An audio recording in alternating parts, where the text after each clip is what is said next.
Nikki Haley is clarifying her response to a town hall question last night after receiving backlash for not listing slavery as a cause of the Civil War. At an event this morning, Haley said that her earlier remarks were looking to go beyond slavery, not exclude it. Here's a clip. Of course, the Civil War was about slavery.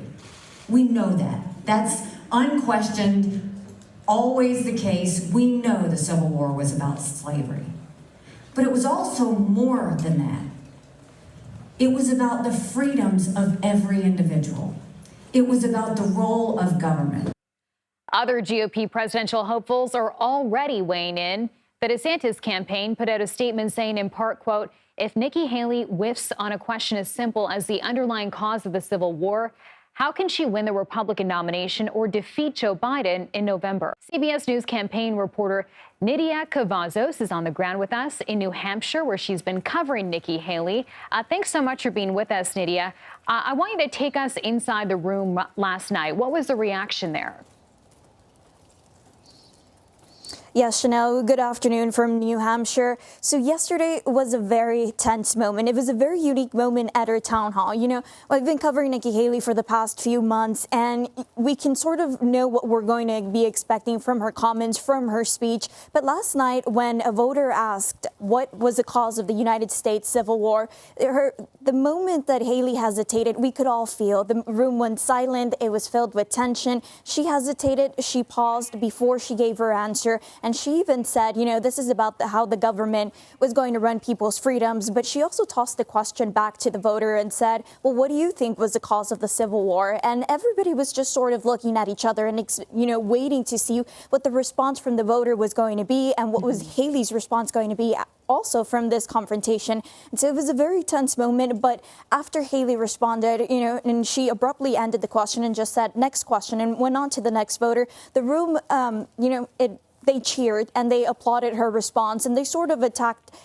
the voter who asked this. You know, he also said, well, I'm not the one running for president, so I want to hear your responses. This is what he was telling Haley. And so everybody kind of just, you know, they really wanted to move on. And that was the initial reaction from the room last night. And as far as this morning, when she clarified on her comments saying, you know, of course, the Civil War was about slavery, but also argued that it was much more than just slavery, the room also applauded her response. And we're hearing it over and over again that, you know, from voters that this was just blown out of proportion, and they're still very much standing with Haley.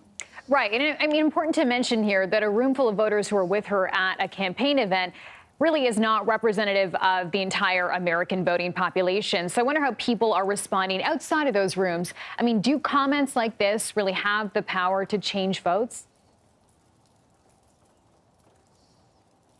Yes, well, it's really interesting to see the differences in responses. And like you said, these people are representative of the people that are supporting Haley. So, of course, they're going to say, you know, it is about slavery. Let's move on. It's not really about this. We have bigger issues to focus on, which is what I've been hearing in the morning. But we contrast these responses to what we're seeing online, social media, on X. We've even heard from President Biden commenting on this and saying, of course, this was very much about slavery. And it's the fact that she failed to mention it within her response that is causing this backlash. You know, she did clarify in the morning saying, of course, it's about slavery, but the initial response from yesterday was enough to upset so many people. And we're seeing the different responses and reactions as well as from other GOP candidates who are having their moment, you know, attacking Nikki Haley because of her comments.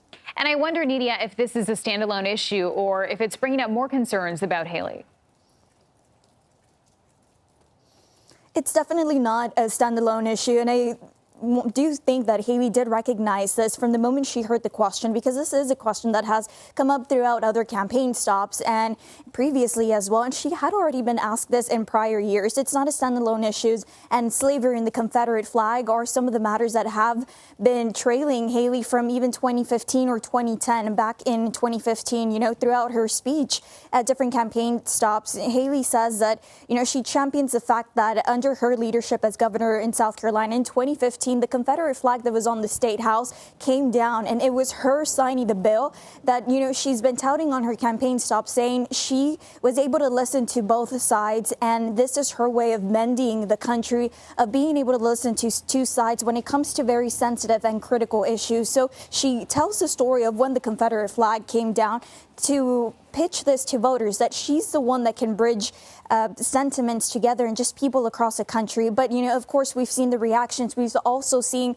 the resurfacing of a clip in 2010 that Nikki Haley is speaking about the Confederate flag, saying, it's also tradition. And initially, she wasn't for necessarily standing behind removing the Confederate flag because she was also honoring what people had to say.